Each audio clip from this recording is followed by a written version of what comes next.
Reprise de la Serie A et de la Première Ligue, le Barça reste confiant pour Lautaro, l'OL veut Sakho, Dembélé et Aouchichon la cote en Angleterre et le week-end de Bundesliga. C'est parti pour le journal Made in Foot du 29 mai. Et on commence en Italie avec le retour de la Serie A prévu pour le samedi 20 juin. Au bout d'une petite heure de débat, les présidents des grandes familles du football transalpin et le ministre des Sports Vincenzo Spadafora sont parvenus à trouver un accord. On joue au titre la Gazzetta dello Sport. Alors que le pessimisme s'était invité au sein de la Ligue durant les dernières semaines, le calcio a finalement retrouvé ses droits. C'est maintenant, indique Tuttosport, qui se réjouit de pouvoir assister au dénouement de cette passionnante saison de Serie A.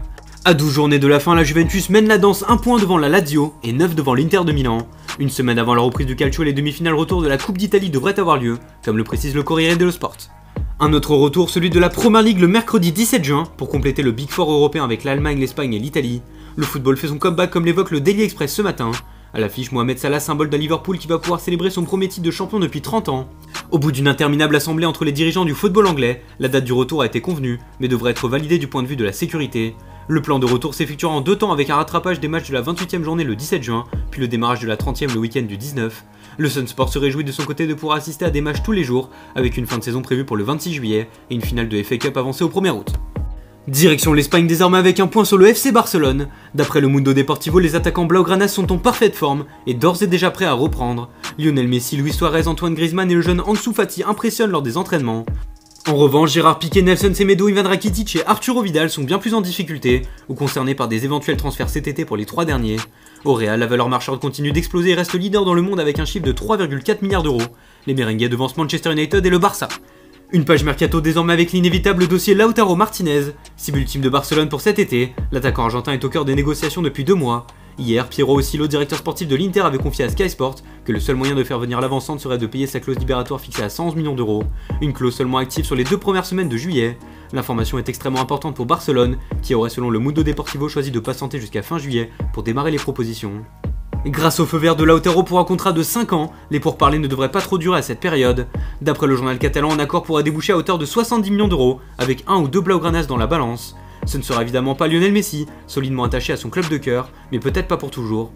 Interviewé par Sport, Christian D'Amico, président des Newell's Old Boys, a affirmé haut et fort que la Pulga pourrait revenir dans son club formateur s'il ne venait pas à poursuivre sa carrière en Catalogne. À 32 ans, le sextuple Ballon d'Or dispose d'un contrat s'achevant en 2021, soit dans 1 an. Messi n'aurait d'ailleurs jamais caché sa volonté de revenir un jour aux Old Boys pour boucler la boucle. On file en France et à Lyon, Mamadou Sakho partage la une de l'équipe aujourd'hui.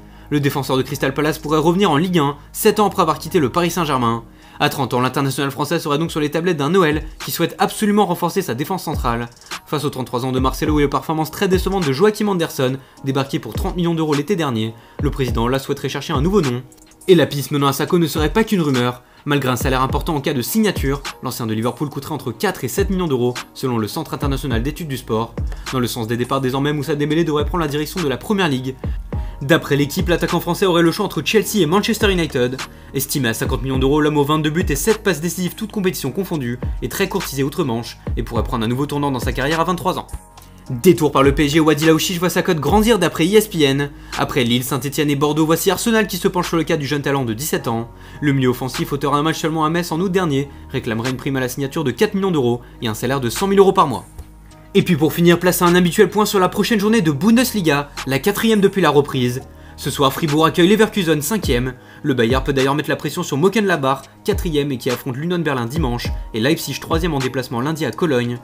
Pas de grand choc à venir pour ce week-end de la 29ème journée. Le Bayern reçoit Düsseldorf samedi, pendant que Dortmund ira à Paderborn le lendemain. Au classement, les Bavarois premiers avec 64 points profitent de leur victoire dans le Klassiker pour disposer d'une belle marge de manœuvre. 7 points d'avance sur le BVB, 9 sur Leipzig et 11 sur Gladbach et Leverkusen. Merci à tous de nous avoir suivis, n'hésitez pas à vous abonner, à commenter, à liker la vidéo et rendez-vous lundi pour un nouveau journal Made in Foot.